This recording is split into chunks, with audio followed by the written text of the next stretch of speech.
Two of the world's greatest players are facing off against each other in a best-of-3 series of StarCraft 2. It's time for a game that starts off on the map Mothership. We're on the left side, playing in red. We have none other than Classic. And all the way in the upper right, going for a double gas start. We're looking inside of the main base of Clem, of course, joined by the polar bear. Classic accidentally scouting in the wrong direction. This is, of course, the map with the 3 spawn locations, so sometimes you can get a little bit unlucky. A Reaper coming up for Clem, who seems to be skipping out on the SCV scout altogether. Now, when you go for the double gas start, you can't really take your expansion nearly as quickly here as a Terran player. So we're going to go straight into the factory. It'll be difficult for Classic to scout this sort of thing out. He's going to move up towards the high ground in a moment. At least if he is brave enough, because he knows that about 2 minutes is when that Reaper will spawn. No, he doesn't want to go ahead and face check. But it's a difficult call right now for Protoss, right? Do you assume that there is a command center building inside of the main base? Or do you assume that it's a double gas start instead? 4 workers here in total. That is intentional. Luckily here, though, for Classic, apparently both players are very keen to scout the bottom of the map first. Clem actually scouting in... yeah, it's okay. It's a bit delayed, right? He's assuming here that there would be a nexus, but it does make everything just a little bit more complex. As far as scouting goes, by the way, the normal thing to do, of course, is to scout clockwise. It doesn't matter whatsoever. But let's just say that if you scout counterclockwise,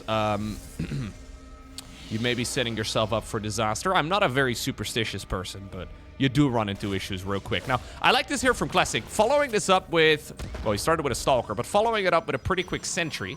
Safety shield battery as well. Not too shabby. And, well, we go for an Oracle. The Oracle is a bit ambitious, because no matter the timing, this would be way too early.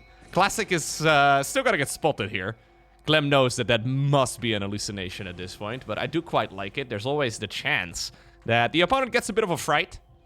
Even just scrambling the mineral line up for a little bit is really good. Normal timing, though, of this unit would be about 40 seconds later.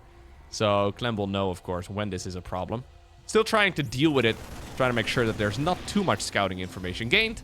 But at this point, Classic will see exactly what it is he's dealing with. And he will be following this up with a good old 3-gate blink. Okay, command center flies on down towards the low ground. Clem has been scouting for a bit. Classic has actually been pretty greedy lately, where he's been going for even just a single gateway done, straight into a 3rd nexus. So 2-gate into a 3rd is very common, but look at this. Classic actually already building up his 3rd shield battery. Very curious. I wonder what the reasoning behind this is, because he hasn't seen anything too weird. But he's got 3 shield batteries and an awful lot of production here for the earlier stages of this game. Clearly, he's putting Clem on some sort of push. I mean, there is aggression coming in, don't get me wrong, but maybe he's just being super safe. Not willing to really take any chances at all. Clem not going for the variant, though, where you pull the boys across the map too, right? And we are going to be dancing. Siege tank now gets up into a good spot. You cannot pick up a siege up tank, so I quite like this. The grenade of the Reaper was good, but the siege tank already fell. And with the double battery, I think there will be more than enough energy set up here. Honestly, perfect defense for Classic in the end. Clem only has a handful of workers. Keep in mind that he did not make a fast expo at all. Nice bit of pickup micro by Clem, but he just doesn't have the units. And now Blink is 10 seconds away from being done. I've got a feeling that these units here for Clem are going to have a super difficult time making it home. Is he going to Blink? Oh, yo, he's even going to get the medevac. Not quite, but the siege tank on the back of this will likely fall too. Medevac is actually going to get targeted here. Oh no, it's a disaster. This game has not gone according to Clem's plan whatsoever. He just lost everything, and Classic celebrates with a 3rd nexus. 3rd nexus in charge. He could go for an all-in off of this. But I don't think he will. Nah. There's no reason, right? When you're ahead, try to get more ahead. And at this point, well, you would still be pushing into sieged up tanks. Maybe you can delay any sort of upgrading, right? I mean, this is by no means the fastest Stimpak as it is, but the early game here heavily going in the favor of the Protoss. Additional gateways coming up. And I'm assuming we're going to go straight into Storm here. Alternative choice would have been to go into like a Robo Bay follow-up. The nice thing about going straight to Robo Bay is that you can get the Colossus out pretty quickly. And at least Colossus, even without the ranged upgrade, are still useful. High Templar without the Storm research, kind of pointless. Feedback is nice, of course, but Storm is really why you get it in this matchup. But he knows at this point that after an early game like the one that we have seen from the Terran, Stimpack, combat shields, +1 infantry attacks, all of it is going to be super late. That last one actually only just now firing up. So Classic has all the time in the world to get the defense going and to get this upgrade started. Still, never count Clem out, right? Like, he is certainly on the back foot here, but he has a really powerful attack still in him. These 3 upgrades that are on the production tab will all finish up right around the same time. And it's going to be a massive power spike for those Terran units. He's going for a bit of a move out now. I don't think this is a real committed attack. If it is a real committed attack, he's going to get stormed to death. Well, maybe it is a real committed attack. He wants to get out there before, I guess, Protoss can get too much of a foothold. Oh, misrallied Stalker there. A little unfortunate. In the meantime, we have one Liberator. Actually getting a good bit of damage done. 7 probes have died already. And Clem honestly making the best of a very bad situation. Third command center, incredibly late. I wouldn't even have minded it if Clem decided to just go for an all-in. Observer scouts it though, but maybe an all-in with an SCV pool. That's probably what, say for example, Maru would go for. Again, kind of difficult to pull off though, especially against Storm. Speaking of which, there's 3 Templar inside of the Prism. One of them may have gotten attacked by that Liberator from earlier, but Siege Tank falls over here at the front. Another Siege Tank is likely going to bite the dust. At least the micro against the Psystorm is good enough.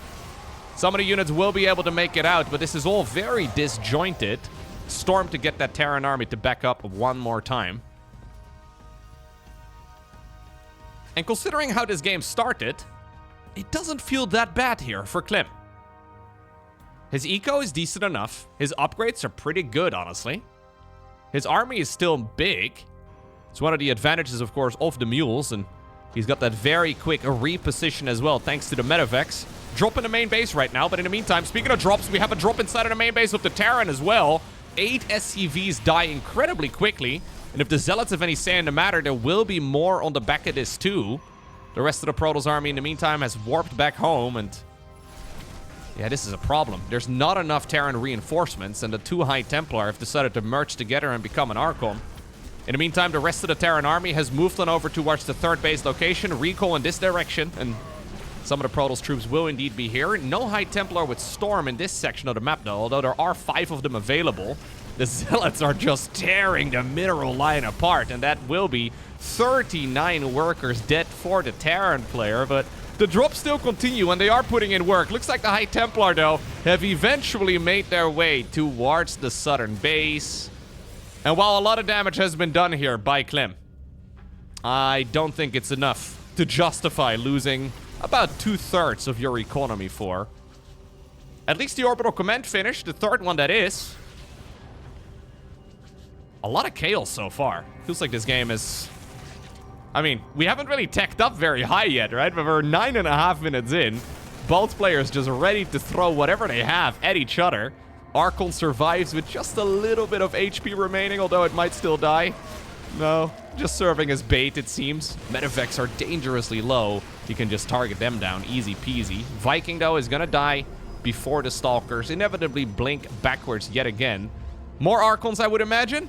He wants to get some Medevacs down, I guess. A few feedbacks would not be too shabby. Double upgrades as well for Classic. 3rd command center, though, has landed on the low ground. But if you look at the supply count right now, we... yeah, aren't in that great of a spot here for for Clem. He's just been taking too much damage from all of Classic's forces. I feel like Classic is such an annoying player to go up against as well, though, because there's so many moments when he could just go and win. But as we all know, Classic loves playing longer games. And I feel like for Clem, right, from his point of view, this game has kind of been a disaster ever since the first attack, but not so disastrous that he can really justify leaving. So you kind of just end up playing this game from a massive deficit the entire way through. And while there are moments where it kind of looks like you're back into it, You just keep on being behind and then further behind and then further behind, and eventually Classic will rip off the Band-Aid. But if it's up to him, it's gonna take 20 minutes, because now, yet again, he celebrates this advantage with a 4th base. He makes a new Nexus rather than going for the kill. And it's this slow suffocation that I think just makes Classic such a painful opponent to go up against. He's happy to draw it out. Mentally, it's very taxing. We do more damage here with Storms. Oof. Only 2 workers die this time around. In the meantime, we have the rest of the Protoss squad maneuvered around the site. Double Colossus, by the way. Double Colossus, new expansion, double upgrades. It all feels kind of insane. Clem decides to just rip off the Band-Aid himself because he is literally less than half supply of the Protoss. GG. Game number 2. Ruby Rock. This time around, Clem has decided to skip the second gas geyser until about 2 minutes of in-game time, opting to go for a much faster expansion. It's one of the big reasons, right, why Protoss players really enjoy going for an early sentry. Just because it gives you so much potential to just figure out exactly what it is the Terran's going for and then prepare for that 100% of the time. Classic took 0 risk that previous game. And I guess that's really his playstyle, right? Like, you just don't take any risks at all. He's a very safe choice. Cyclone right now on the back of this for Clem. Also a very safe choice. Blink yet again. Guess what? It's a safe choice. Yeah. Classic is maybe not the most exciting horse to bet on, but also the one that wins the majority of the time, so you can't really complain all too much. And this is, of course, well, something we've seen historically in StarCraft 2 for many, many years, where usually the spicier players are really good at the beginning of a patch. So whenever the game gets updated, when the strategies are up in the air, usually they are really successful whenever there's a new patch available. Think of like the heroes of this world. Think of, for example, the darks of this world. Think of, for example, the Gumihos of this world. But then as the patch settles, and right now I guess the patch is, I mean, it's still recent, at least as StarCraft goes. Well, the more standard players seem to pop up after that initial phase. And Classic is one of those. So, a Robo facility right now. I've honestly been very impressed by Classic lately. It's just so solid, you know? Like, there's very little risk-taking. If your daughter or your son comes home and they bring Classic along, you can't really be disappointed, okay? Like, he just seems... He's the perfect son-in-law, I guess. Is that what you call it in English? Anyways, that's Classic for you. Now, he does play video games for a living, so maybe that's a bad idea. Yeah, imagine your daughter comes home with somebody that talks about video games for a living. Anyways, starport coming up right now inside of the main base for Clem, who's playing this very safely. So the Cyclone is good for shutting down any sort of early game pressure from Protoss, be it Oracles, be it Adepts, be it whatever. And he's now following this up with a good old 3-1-1. So 3 barracks, 1 factory, 1 starport. Medevac production will begin. Stock standard approach from Clem. Third Nexus coming up in the meantime on the right side of the map. Yet again off of 3 gateways. Not risking it, not going for the 2 gateways, not going for the 1 gateway. Neither also going for the 4 gate all-in with Blink Stalkers. Not the case. Instead, what we have here is a third Nexus off of 3 and then also Charge. Charge together with the Templar Archives. Cyclone, perimeter patrol, making it difficult for that prism to get in.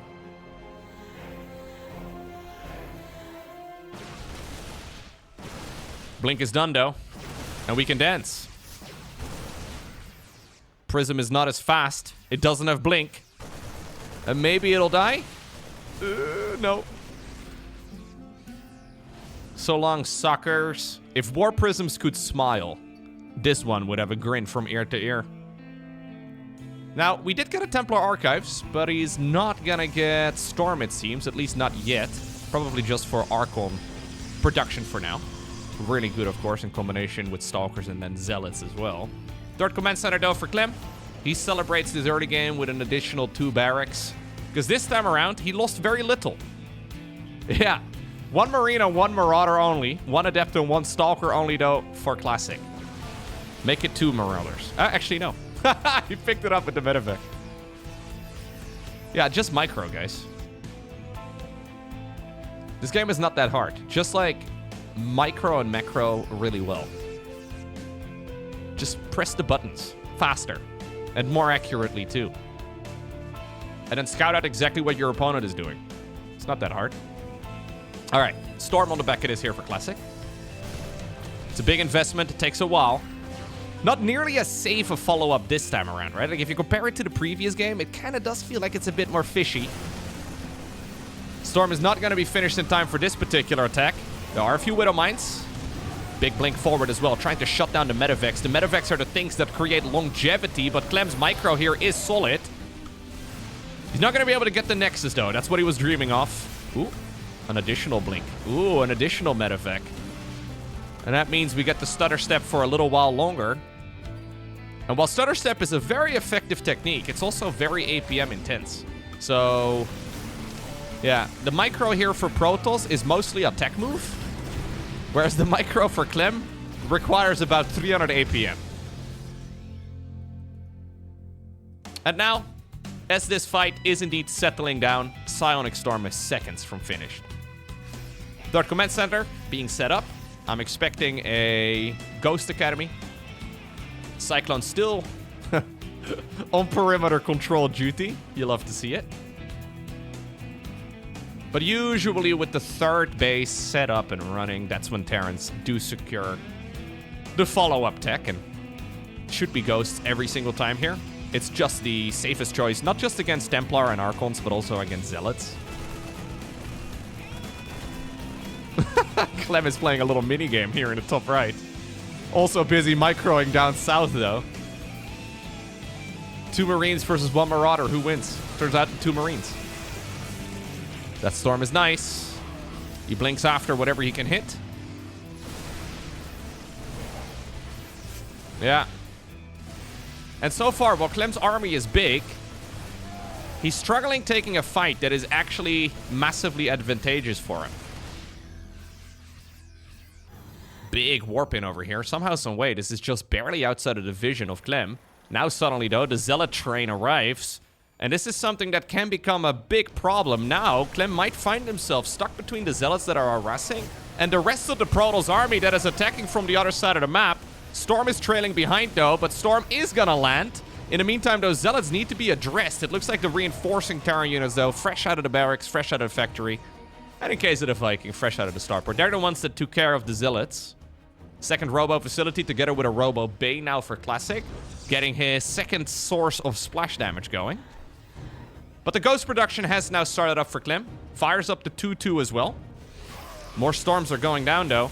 And he needs to get those EMPs out ASAP, because it's so good. Those Zealots and Templar are tearing him apart at this rate. Look at how low these units are. Medevacs do not have energy to keep this going. As a matter of fact, Classic might be onto something. High Templar throwing water balloons here, trying to see if they can be useful. Loads of Zealots and an Immortal as well, actually, on idle. Now the Ghosts do spawn, though, and that's going to be really powerful, because this Terran army, while it is low HP, it still has a ton of damage. Oh, all these units are like one hit away from death. Man, if Classic had one more Storm available, kind of feels like this game is over. But he doesn't. And Clem lives. And you know what? He lives with a very significant advantage now. Okay. That was on a razor's edge. But Clem gets the job done. Very typical Clem fashion, I should say. Absolute roller coaster as far as the income advantage goes. That's whenever the mules are mining and whenever they aren't. Looks like Jimmy has been the chosen one to sacrifice himself and scout whether or not there's a fourth. Go, Jimmy! Okay, never mind. Rest in pieces, Jimmy. Yeah. You can pay your respects by hitting the like button for Jimmy. Guilt-tripping your viewers into hitting the like button. That makes me a real content creator, I'm pretty sure. All right, second starport coming up for Clem. I don't know if he's aware of the Colossus transition, but he hasn't seen it. It is nice for Liberator production later on too, and he could use some additional medevacs. Problem is, if you are caught off guard against a bunch of Colossi, and you have 0 Vikings up in the air, you're in a world of trouble.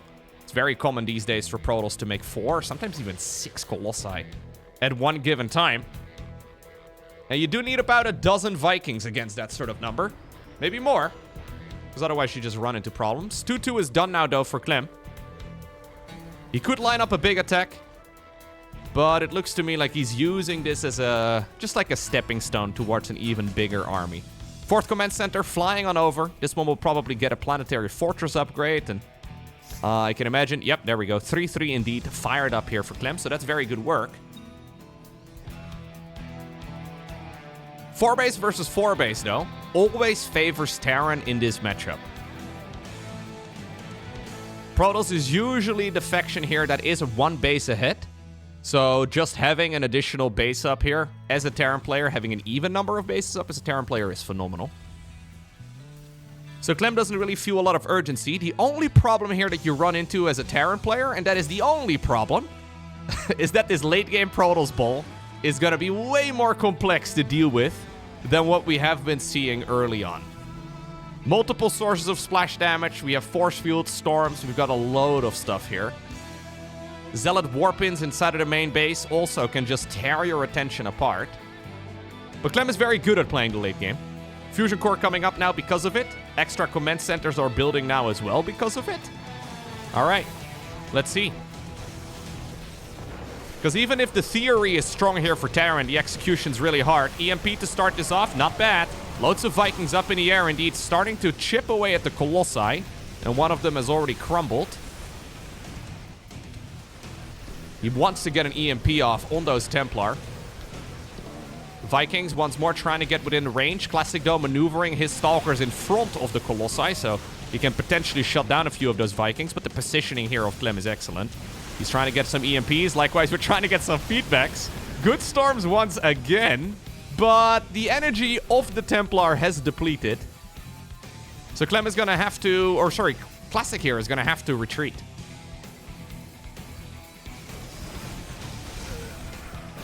Vikings trying to get an angle. The ghosts are already dead though, but there's still a few of them in the mix. And you only really need a few to hit those EMPs properly. High Templar are of course pretty slow. One of them gets sniped, one of them gets killed. Caduceus reactor on the back of this. This is the energy improvement for the medevacs. Clem hasn't had a ton of energy on those medevacs all game long. As a matter of fact, he has 10. It's a little extreme. Don't really know if we need 10 medevacs with Caduceus reactor for this sort of thing, but he probably was preoccupied and assumed he would lose a bunch. At the very least, it opens up the opportunity to go for attacks. And this is a banger of a push right over here. Keep in mind, it's 4 base versus now 6 base. Soon to be 7 base here for Clem. Personal cloaking for the Ghost coming up. And at this rate, he's going to quickly outgrow Classic. Now, Classic still is maxed out. He still has a banger army. But I've seen this sort of story before. Clem rarely gives away an advantage from this spot. Now, I love that. A High Templar drop to try and shut down the drop of the Terran. It's nice, but the recall will indeed be a necessity. I think we pick up and get out. Sorry, lads. You were too slow jumping into the medevac. Okay. The lost supply right now is going to be replaced with Liberators. Liberators and Ghosts. The ultimate late game against both Protoss as well as Zerg. Honestly, the way that Clem is progressing in this game is very reminiscent of the way that he does it against Zerg. Maybe the Vikings are a little bit of an odd one. You don't normally get those against Zerg, but... yeah. The problem here for Classic is that this is not an army that can straight up win the game anymore. And he doesn't really have the economy to really keep this going. So what do? You kind of need a 5th. Because the longer that this goes on, we're now 16 minutes in, the Colossi are popped. The longer that this goes on, the worse it gets for the Protoss. the bases are starting to run out. And while we can still warp in some reinforcing units over here, I mean, the Liberators only just now show up. They're late to the party, but it does not matter. Clem absolutely dominates game number 2. Okay, and that means that this best of 3 series is going to be decided... And that means that this best of 3 is going to be decided on Winter Madness. Clem honestly playing that out brilliantly. Like, that's the type of game that every Terran player under the sun aspires to be able to play against Protoss. But you can see why a lot of Terran players instead choose to just go for some silly all-in even when they're leading. Because those late-game Protoss armies are just really scary.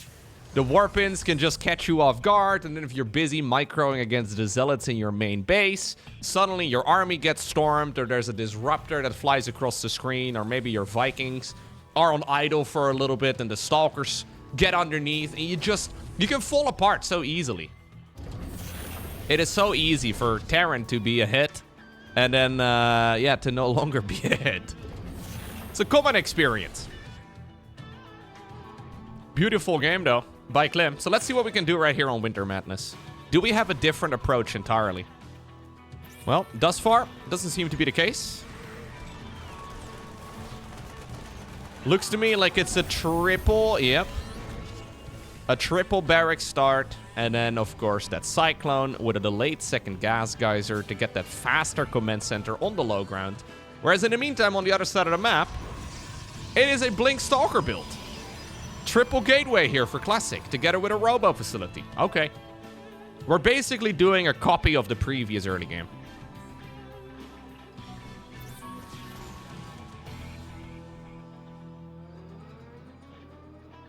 Yeah. The margin for error for Terran in the late game is extremely small. Protoss in the current meta seems to be able to get away with a little bit more. Especially in this matchup.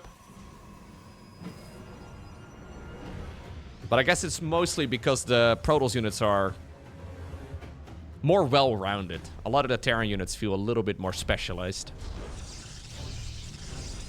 It's also, I guess, because Terran usually is the reactionary race, right? Like, if you see Templar, you need to counter Templar. You can't just let those slide. Marine Marauder Medevac being the bread and butter of everything. But then you need to add a bunch of units into the mix to counter specific units of the opponent. Okay. No Widowmine shenanigans. No Hellion drop shenanigans. None of that. All very predictable movement. It's actually a 4-gate. Ah, okay. I was wondering why the third Nexus was delayed. Not the case. This is a 4-gate here for Classic. So, we need that Prism here. Okay, yeah. To warp in additional Stalkers and to help these Stalkers to blink into the main base. Now, you need high ground vision in order to get into the main. That's, of course, where that Prism comes in, too. And this is a very different approach this time around for Classic. This is before Terran will finish up all of those upgrades. Stimpack is seconds away from finish, though, and the same can be said for Combat Shields and +1. Keep in mind that this is coming at the cost of a delayed third Nexus, and so far, Clem seems to be able to take care of this. Easy peasy. Honestly, not the best micro there from Classic. Losing more than you need to. Yeah. And I think Clem can be very happy about this. The defense is not yet completed. Medevacs, though, are going to make things easier. A Robo Bay now for Classic, so not opting to go for a follow-up here with High Templar. Observer as well, fair enough.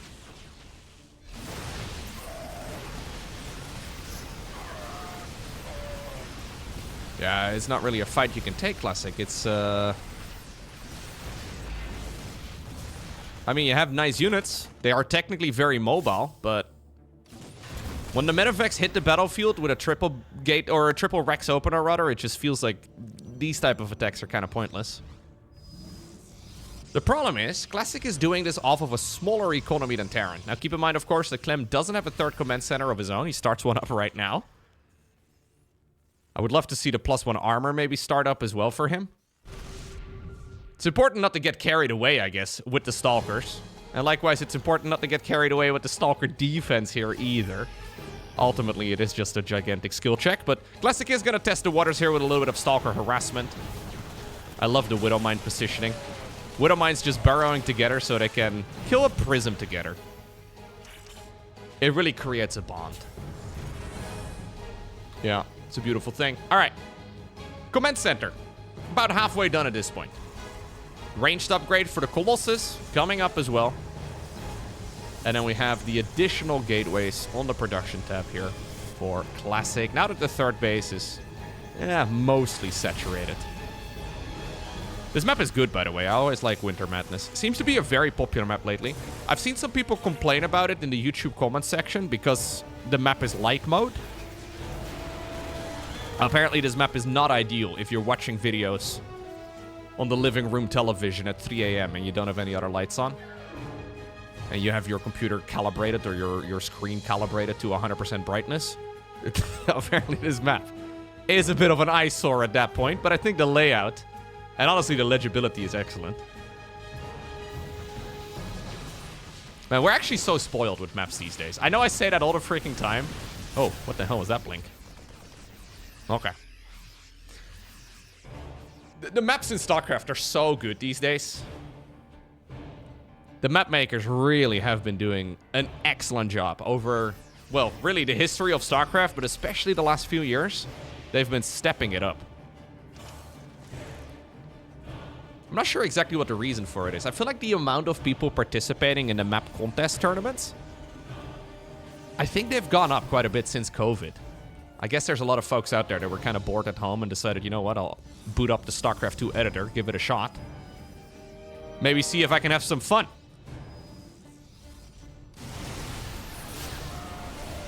Such a critical component of the game. All right, let's see. Counterattack here from Classic, moving into the third base. Now, of course, it's with the Colossus, and the Viking count is nothing to write home about yet. Still, though, without the Colossus, this Protoss army just melts. Gravitic Drive on the back of this for Classic. Okay. That is the speed upgrade for the Warp Prism.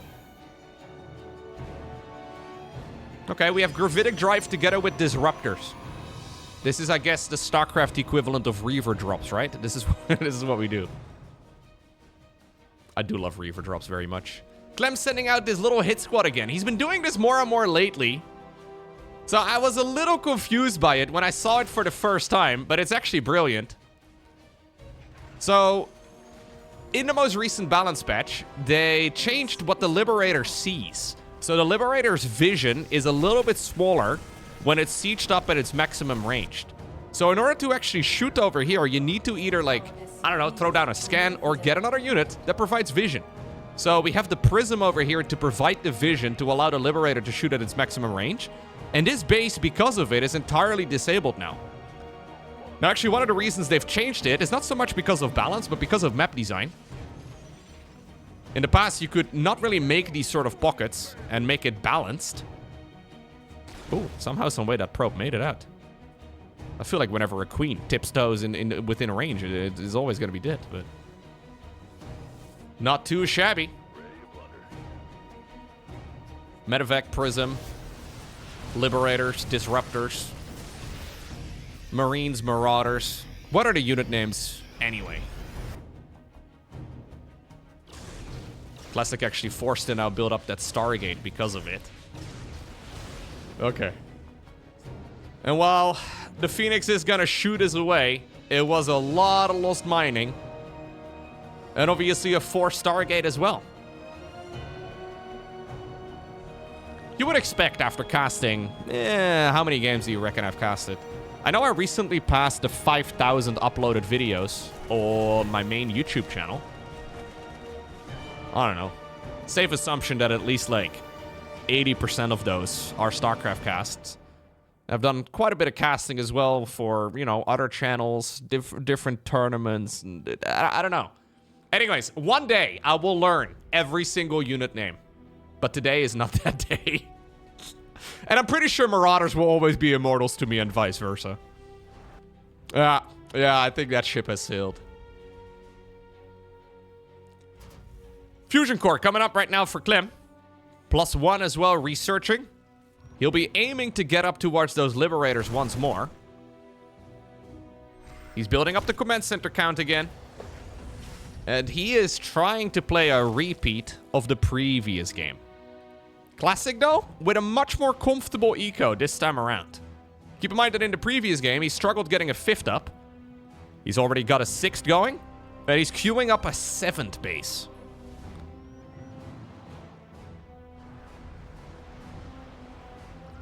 Classic is maxed at this point, which means that taking these bases is tough. Like, you can't really warp in a round of reinforcements against a Terran, drop in that direction, for example. That's why static defense is going to be very critical. But I like here that Classic is making adjustments compared to the previous game. Obviously, he was already in a bit of a pickle before that point. He's got some disruptors here in the mix as well, by the way, for a bit of bowling. Those have become more popular again lately. I kind of like the disruptors.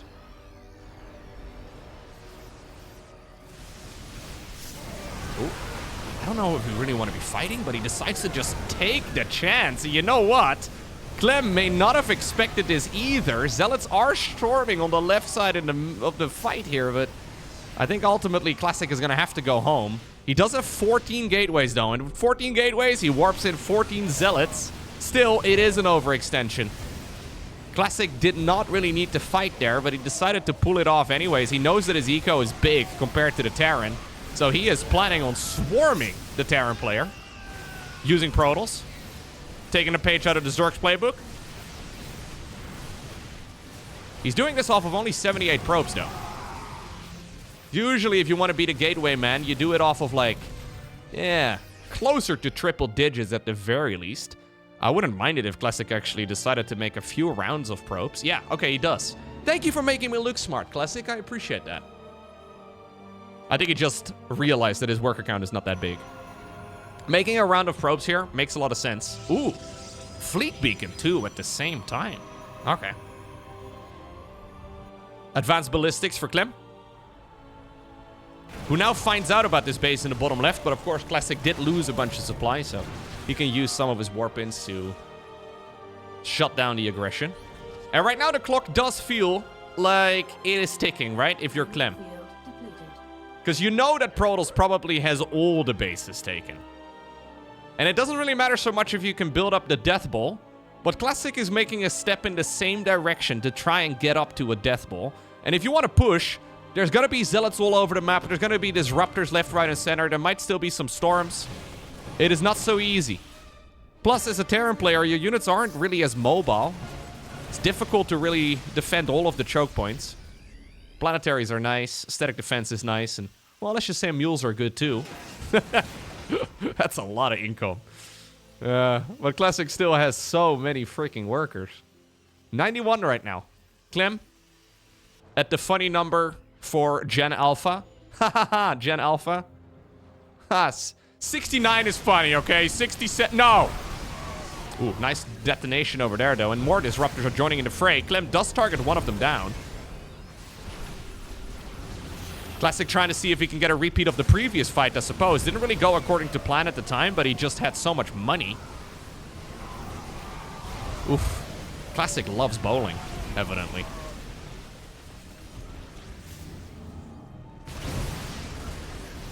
Ugh. I don't know, man. If you want to have a fun time with Classic, invite him bowling.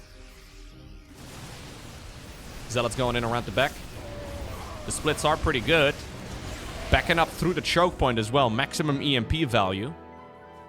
An extra starport was in production for a while. Look at the mini-map, though, for Classic. Classic is taking everything. Maybe Classic should switch to Zerg, dude. This is, he loves this style. And I'm a bit afraid that if Clem does not address this in the next few minutes, that he is just gonna get swarmed to death. He cannot allow Protoss to mine out like 70% of the map. But this is already, like, the floodgates are open, you know? Like, I wonder if the genie is already out of the bottle here. Is this still something that Clem can actually address? Classic is just warping in unit after unit after unit, and while most of them are sacrificial, we have Disruptors right now for zoning as he does get a good hit in. Loads of Terran units will once more die on the back of this. Even more Protoss units will die, but Classic can replace them. As a matter of fact, there's already new Zealots that have arrived down at the bottom third base is being overwhelmed. And this is what makes Protoss so freaking scary. This is what Classic was trying to do in the previous game, but he never secured a fifth. Right now, the days of a fifth are long past. He's mining the rich Vespian gas. He's getting all the juicy resources. Now, interestingly enough, he built a pylon. No! Look, that pylon is blocking the base, Classic, but that is not allowed. Wardy should disqualify him from the tournament for this. I think that's... I'm gonna send Wardy a message. This is not okay, man. That warrants disqualification. No. No. I would rather see 2 probes trying to kill that pylon than...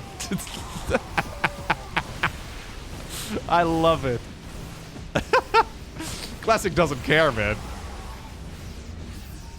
He is the epitome of the Giga chat right now.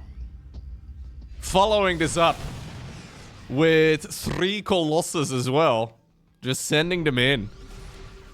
Yeah, maybe we can add this to the Geneva Conventions or something. This doesn't seem right, dude. Oh my lord. Mama decided to recall those zealots towards her as the planetary was getting morphed in yet again for Clem. Clem is desperately trying to hold on. He hopes that he's gonna get a really good engagement and that Protoss overextends, right? Because this is still not really an army that Protoss can straight up win the game with. But that's not really what Clem is dealing with anymore. There's now so many gateways, 6 of them in total, 9 Nexi as well. Clem actually wins the fight. That's the crazy part. Mama's gonna get recalled. She'll be heading on over towards the safety of the bottom left. Clem doesn't even see the cursed base, or does he? Zealot run by in the meantime. Oh my. Clem actually scanned, but he didn't see the base. You know what? Scratch it. It's actually brilliant. Let's just pretend it was intentional. Clem threw a scan down there and never saw it. But I don't know if it matters. I've got a feeling that Classic doesn't need it.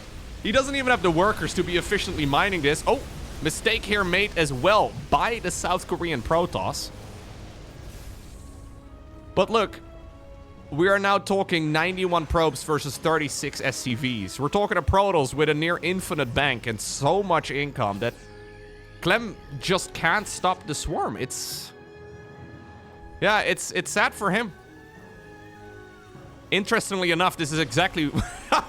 There's Mama waiting for her to do another recall. But usually this is what Clem is very good against when he plays against Zerg. Planetary dies over here. I think another orbital command is going to bite the dust. Loads of SCVs fall. Clem has now opted, by the way, to not replace any of the lost workers, but just try to go for one gigantic army to get the job done. But that was a phenomenal game from Classic, right? Very similar strategy to what he played in game number 2. But just a small few adjustments, a couple of fights early on that obviously went better for him across the board. And the outcome is just vastly different. This is the type of game that Classic loves to play, and what he aimed for as well in the first game of the series before Clem himself decided to just rip off the Band-Aid. Obviously, this was the deciders match, so Clem decided to stick in here for a little bit longer. And I think that is the right thing to do, but when you're up against the top-level Protoss, it kind of feels like you don't even have to try. It just feels like Classic is never gonna let a game like this slip out of his fingers. GG.